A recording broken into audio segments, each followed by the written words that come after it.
विद्यया अमृतमश्नुते। ऋग्वेदादि भाष्य भूमिका के मुक्ति विषय में महर्षि दयानंद जी महाराज योग दर्शन का प्रसंग देते हुए अविद्या का लक्षण लिखते हैं। अनित्य अर्थात कार्य, जो शरीर आदि स्थूल पदार्थ तथा लोक लोकांतर में नित्य बुद्धि, तथा जो नित्य अर्थात ईश्वर, जीव, जगत का कारण, क्रिया क्रियावान, गुण गुणी और धर्म धर्मी हैं, इन नित्य पदार्थों का परस्पर संबंध है। इनमें अनित्य बुद्धि का होना यह अविद्या का प्रथम भाग है।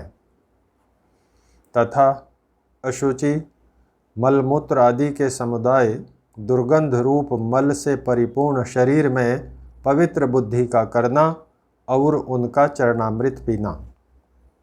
एकादशी आदि मिथ्या व्रतों में भूख प्यास आदि दुखों का सहना।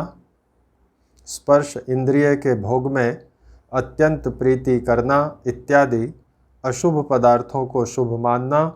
और सत्य विद्या, सत्य भाषण, धर्म, सत्संग, परमेश्वर की उपासना, जितेंद्रियता, सर्वोपकार करना, सबसे प्रेम भाव से वर्तना आदि शुद्ध व्यवहार और पदार्थों में अपवित्र बुद्धि करना, यह अविद्या का दूसरा भाग है।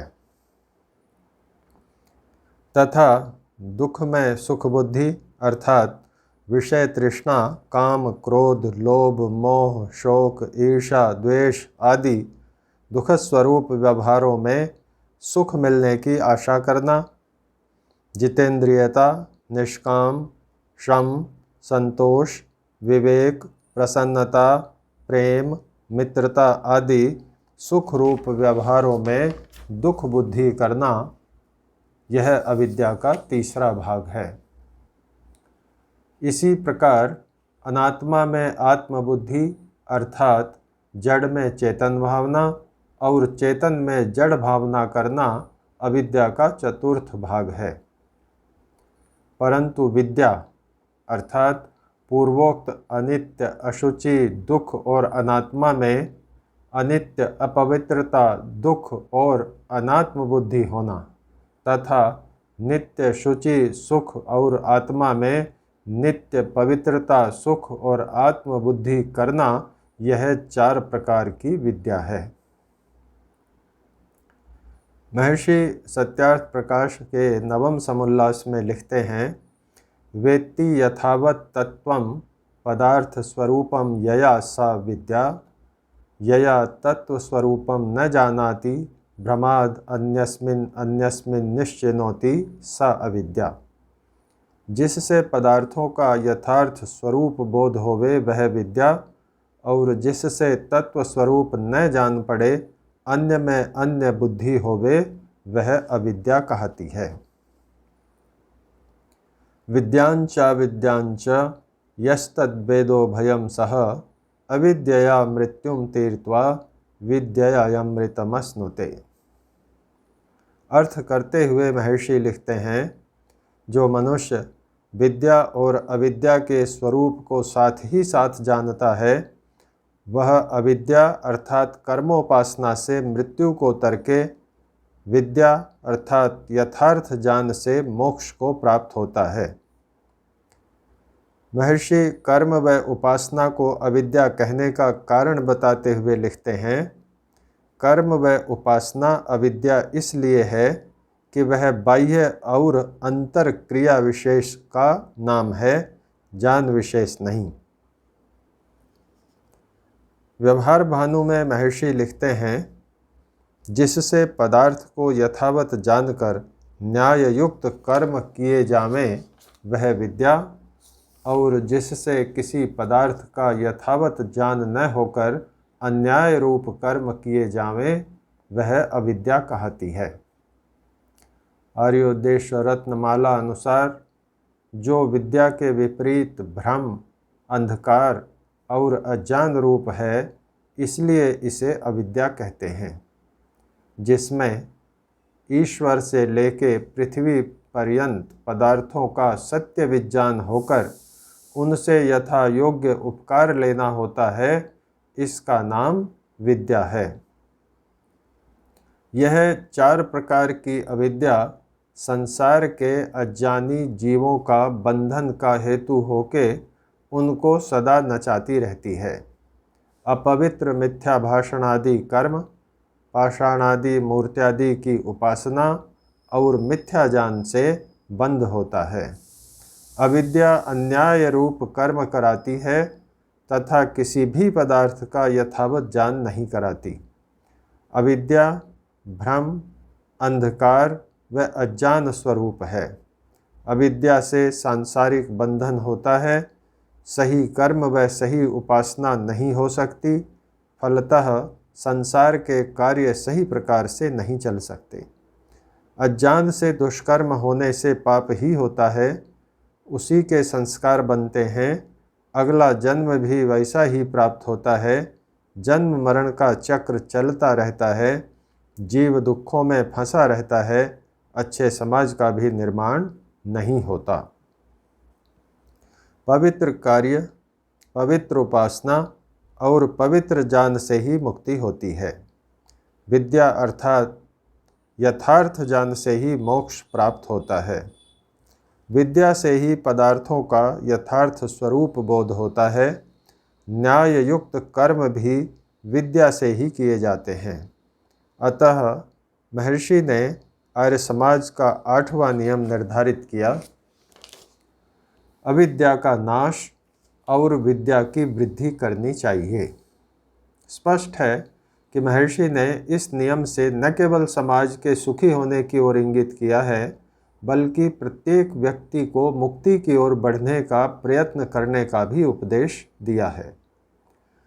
व्यक्ति विद्यायुक्त होगा तो उसके कर्म, चिंतन, भाव विद्यायुक्त होंगे, सही होंगे, स्वयं व समाज के लिए सुखद होंगे, फलतः समाज भी सुखी होगा, प्रसन्न होगा।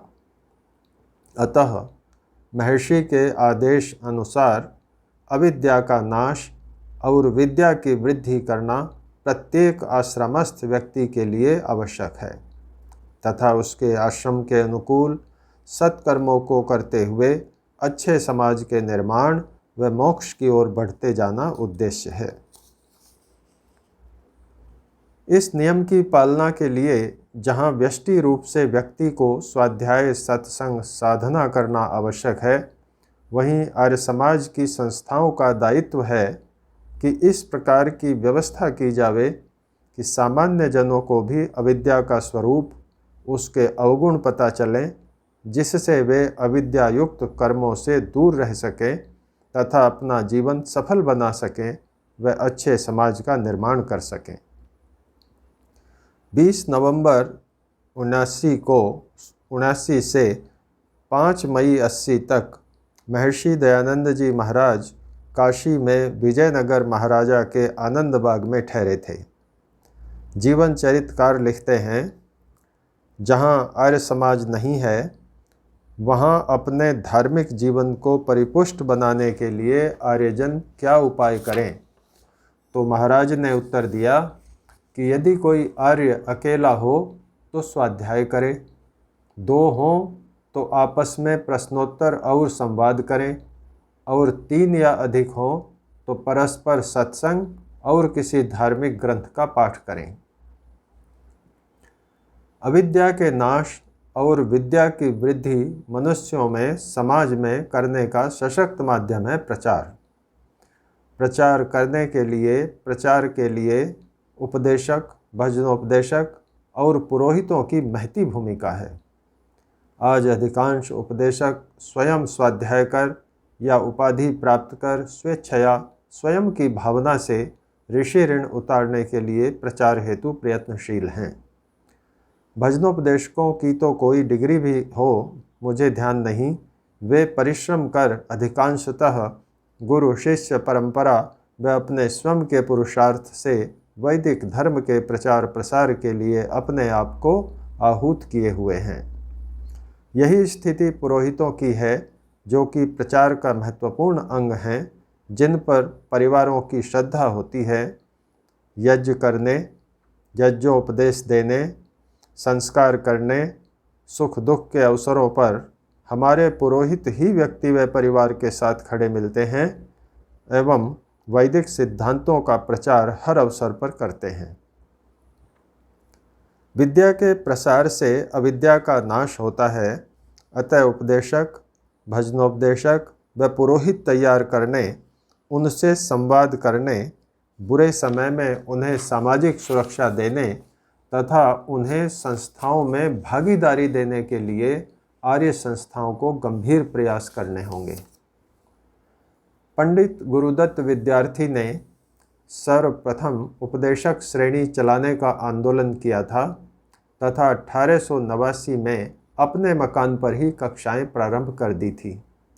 तत्पश्चात अगले वर्ष आर्य प्रतिनिधि सभा ने आर्य उपदेशक पाठशाला खोली थी। डॉक्टर राम प्रकाश जी के अनुसार 1895 में तो आर्य प्रतिनिधि सभा ने अपना प्रथम उद्देश्य ही यह घोषित किया था। वेदों तथा अन्य प्राचीन शास्त्रों की शिक्षा प्रदान करने और आर्य उपदेशक तैयार करने के लिए विद्यालय स्थापित करना।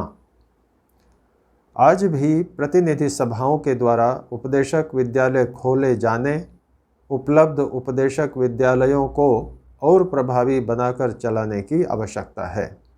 साथ ही प्रतिनिधि सभाओं व परोपकारिणी सभा के स्तर पर उनके आमुखीकरण के कार्यक्रम व कार्यशालाएं आयोजित किए जाने की आवश्यकता है, जिससे प्रचार में उन्हें आ रही समस्याओं का भी पता चले तथा उनके सुझाव जो धरातल की वास्तविक स्थितियों के अनुभव पर आधारित होंगे भी प्राप्त हो सकें। भजनोपदेश का सामान्य जन, आर्यजन, विशिष्ट जन सभी पर विशेष प्रभाव पड़ता है, क्योंकि संगीत कांता सम्मित उपदेश की श्रेणी में आता है। हम छोटे छोटे थे, हमारे गांव में कई कई दिन तक भजनोपदेश होते थे। साल में कई बार भजनों का कार्यक्रम होता था। सर्वश्री जसवंत सिंह जी, आशाराम जी, कुंवर वीरेंद्र जी वीर, पंडित शोभा राम जी प्रेमी, अभय राम जी रेडियो सिंगर, पंडित मामचंद जी, पंडित खेमचंद जी, पंडित ब्रजपाल जी कर्मठ, चौधरी पृथ्वी सिंह जी बेधड़क आदि भजनोपदेशक आया करते थे।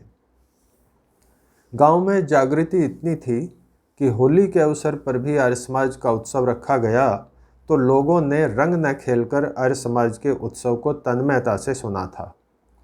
अब स्थितियां बदल गई हैं। उन स्थितियों को भजनोपदेश ही ठीक कर सकता है।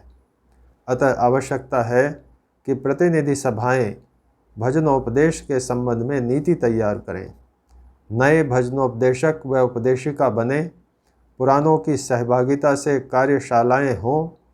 मेरे जान अनुसार भजनोपदेशक तैयार करने का कोई विद्यालय नहीं, अपितु गुरु शिष्य परंपरा से ही यह विद्या चल रही है। गुरु शिष्य परंपरा में हमारी संस्थाएं व सभाएं आर्थिक सहयोग द्वारा सहयोगी हो सकती हैं और भजनोपदेशक विद्यालय भी क्यों नहीं खोले जा सकते हैं, जिनमें छोटी अवधि के पाठ्यक्रम हो तथा संगीत संबंधी जानकारी के साथ साथ सिद्धांतों व विभिन्न विधाओं की जानकारी दी जाए। आज कोई स्वामी भीष्म जी महाराज या अन्य पुराने प्रसिद्ध उपदेशकों, भजनोपदेशकों की पुस्तकें खरीदना चाहें तो कहीं एक जगह उपलब्ध नहीं होती। एक पुस्तकालय भी बनाया जा सकता है। मिले जुले अच्छे भजनों की पुस्तकें प्रकाशित की जा सकती हैं। आज सीडी आदि का ज़माना है, परंतु भजनोपदेशक स्वयं ही प्रयास करते हैं। सभाओं का सहयोग अपेक्षित है। भजनोपदेशकों की स्वयं की संस्था साल में एकत्र होकर चर्चा करती है। सभाओं का भी कम से कम वर्ष में एक बार भजनोपदेशकों से या उनके प्रतिनिधियों से विभिन्न विषयों, प्रचार प्रसार, सामाजिक सुरक्षा आदि पर संवाद होना चाहिए। आर्य समाज भवनों में रहकर या व्यक्तिगत रूप से पुरोहित गण समाज में प्रचार प्रसार कर रहे हैं।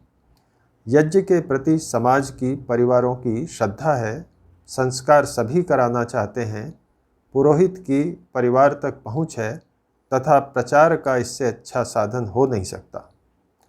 पुरोहितों से सभाओं का नियमित संवाद व समन्वय होना चाहिए। पुरोहितों के लिए सैद्धांतिक पाठ्यक्रम व क्रियात्मक पाठ्यक्रम होना चाहिए। उनकी भी कार्यशालाएं होनी चाहिए। वेदालंकार करते हुए संभवतः 1973 में गांव आया तो प्रसिद्ध आर्य समाज बसेड़ा ने यजुर्वेद पारायण यज्ञ करने को कहा। मना नहीं किया जा सकता था, परंतु सत्य यह है कि वेदालंकार के पाठ्यक्रम में या बाहर कहीं यज्ञ कराने की आधिकारिक प्रक्रिया पढ़ाई या कराई नहीं जाती थी। मैंने यज्ञ कराया, परंतु अन्य स्थानों पर यज्ञों में देखी गई प्रक्रिया के आधार पर या पुस्तक से पढ़कर समझकर। कई बातें आई होंगी, पर शायद यज्ञ प्रेमियों ने मेरे वेदालंकार ज्ञान की तथाकथित प्रामाणिकता को मानकर उन्हें ही ठीक समझ लिया होगा।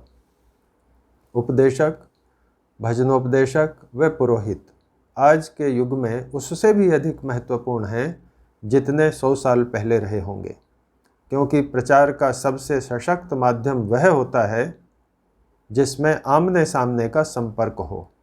उसी से व्यक्ति में श्रद्धा होती है, श्रद्धा से ही उपदेश हृदय की गहराइयों में उतरता है, हृदय में उतरा हुआ उपदेश ही दीर्घकालीन प्रभाव रखता है, वह ही सिद्धांतों के प्रति निष्ठा को मजबूत करता है। अतः सार्वदेशिक प्रतिनिधि सभाएं, परोपकारिणी सभा व अन्य सक्षम संस्थाएं आगे आएं, चिंतन तो करें, यदि उपयोगी लगे तो सुझावों पर कार्रवाई कर लें। मार्च 2018।